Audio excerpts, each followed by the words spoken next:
মধ্যনগরে জলাবদ্ধতায় ক্ষতিগ্রস্ত কৃষকদের মাঝে ইসলামী রিলিফ বাংলাদেশের অর্থ সহায়তা প্রদান। সুনামগঞ্জের মধ্যনগর উপজেলায় হাওরে জলাবদ্ধতায় ক্ষতিগ্রস্ত কৃষক পরিবারের পাশে দাঁড়িয়েছে আন্তর্জাতিক উন্নয়ন সংস্থা ইসলামী রিলিফ বাংলাদেশ। দুপুরে উপজেলা সম্মেলন কক্ষে আয়োজিত এক অনুষ্ঠানের মাধ্যমে ক্ষতিগ্রস্ত পরিবারগুলোর মাঝে নগদ অর্থ সহায়তা প্রদান করা হয়। অনুষ্ঠানে প্রধান অতিথি হিসেবে উপস্থিত ছিলেন সুনামগঞ্জ ১ আসনের সংসদ সদস্য কামরুজ্জামান কামরুল। তিনি বলেন, প্রাকৃতিক দুর্যোগে কৃষকদের এই ক্ষতি অপূরণীয়। তবে সরকারের পাশাপাশি ইসলামী রিলিফের মতো সংস্থাগুলো এগিয়ে আসায় কৃষকরা নতুন করে স্বপ্ন দেখার সাহস পাবে। আমরা চাই দ্রুত এই জলাবদ্ধতা নিরসন করে কৃষি অর্থনীতিকে সচল করতে।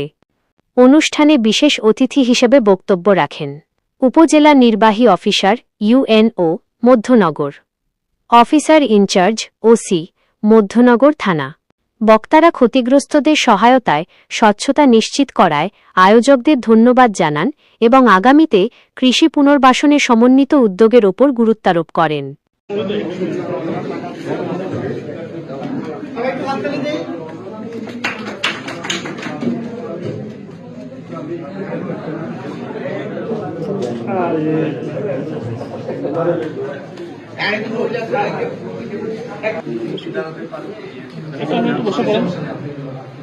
সবাই আমরা হাততালি দিই।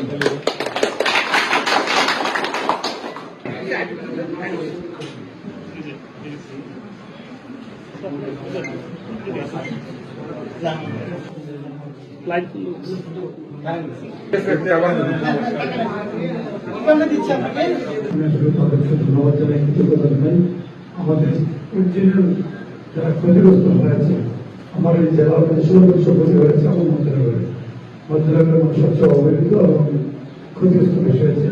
সেই উপজেলাটাকে চূড়ান্ত করার জন্য আপনাদেরকে ধন্যবাদ জানাই। আমি আপনাদেরকে বলবো যদি সম্ভব হয় আমাদের এখানে রিলিফের পরিমাণটা আরেকটু বাড়ানো যায় কিনা, আরো সংখ্যায় বাড়ানো যায় কিনা। ধরুন ১,০২৫ আছে, এখানে ২,০০০ করা যায় কিনা, এই বিষয়টা একটু আপনি বলবেন। যদি কোথাও আমার কথা বলতে হয় আমি বলবো আমার এই উপজেলাতেই বলবো, আমার এই উপজেলা